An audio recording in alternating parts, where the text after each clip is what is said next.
Présent, IBACLAB sera présent au Salon du vélo électrique qui se déroule ce samedi 8 avril. Vous organisez un événement à partir de 17h. Vous pouvez nous en dire plus? Voilà, donc Maël Bosson, donc moi je suis cofondateur et dirigeant de la société BikeLab. Et c'est vrai qu'on arrive à ce salon à un moment particulier pour la société, puisqu'on s'apprête à ouvrir notre capital à hauteur de 550 000 euros.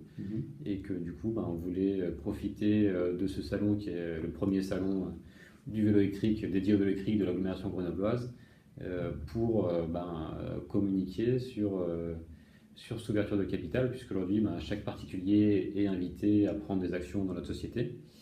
Et que voilà, cette levée de fonds va nous permettre de nous positionner à un niveau européen. Finalement, courant, j'y ai habité pendant 20 ans, j'ai fait des centaines de fois la côte de Coran Village en vélo. Donc très clairement, cet intérêt aujourd'hui qui fait que derrière, j'ai cofondé eBikeLabs et je pense qu'il vient assez directement de cette expérience.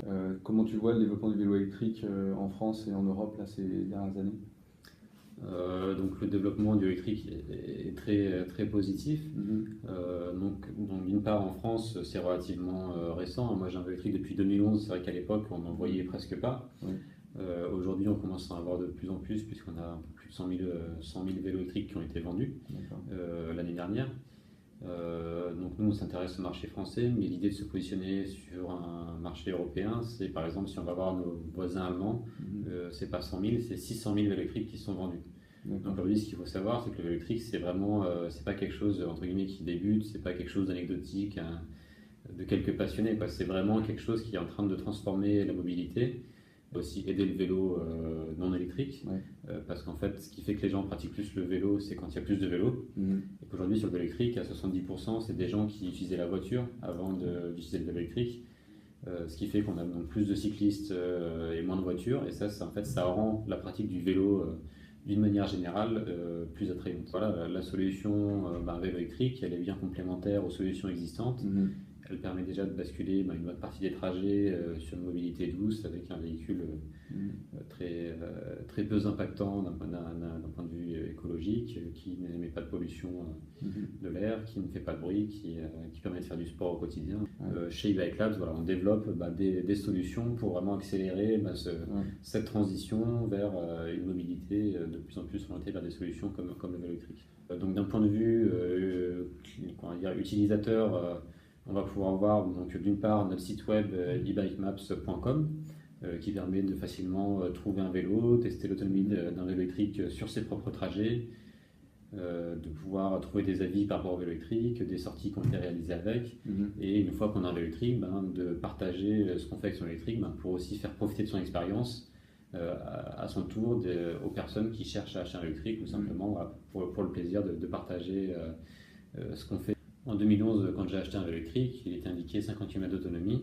En montant au sapé, au bout de 10 km, j'avais plus de batterie. Donc, c'est un moment d'un point de vue assez pragmatique, on se dit, mais mince, comment je fais Moi, je voulais aller au col de Porte. Après, il faut pédaler, mais... eBikeMaps va amener la réponse à comment gérer sa batterie. Donc aujourd'hui, moi, si je suis sur mon trajet quotidien de domicile travail, je ne vais pas forcément l'utiliser, parce qu'il y a des trajets que je maîtrise bien, sur lesquels j'ai pas de soucis.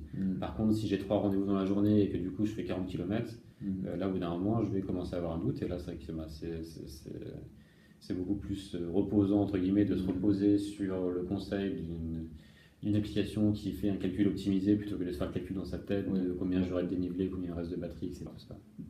Tu nous as parlé de l'aspect plateforme. Tu peux me parler aussi de l'aspect objet connecté relié au vélo, les solutions que vous proposez? Donc c'est sûr que pour aller plus loin au niveau des services qu'on amène de conseils en termes d'utilisation de la batterie, on a développé un produit qui est un contrôleur, donc c'est la partie qui gère l'assistance sur les vélos électriques, qu'on propose aux industriels pour qu'ils les intègrent en amont dans la construction de leur vélo. Et d'ailleurs au salon à Coran, donc on sera avec un partenaire qui intègre ces contrôleurs-là. Qui est Cycloliving.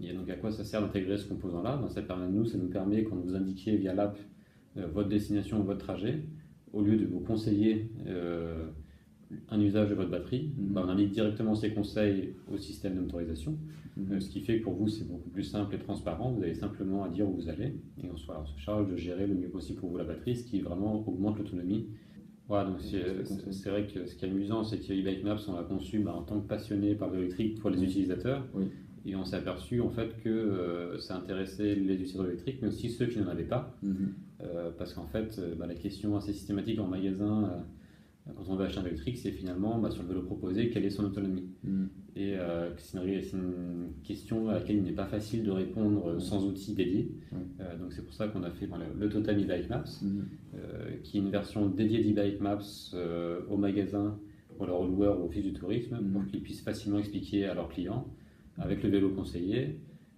quels trajets seront possibles, en indiquant sur les propres trajets du client. mhm, Et voilà, pour que la personne soit bien conseillée, pour qu'en tant qu'utilisateur, on puisse acheter un vélo qui corresponde vraiment à son usage futur mhm, et pouvoir avoir aussi un lien vers toute la plateforme web avec tous les services gratuits où on va pouvoir vérifier avec les avis que mhm, c'est un vélo qui plaît à ses utilisateurs, mhm. vérifier avec les sorties qu'on est en train d'acheter le bon vélo pour le bon usage. Ouais.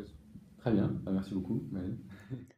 Rendez-vous le samedi 8 avril au plateau sportif de Coran Village pour le salon du vélo électrique.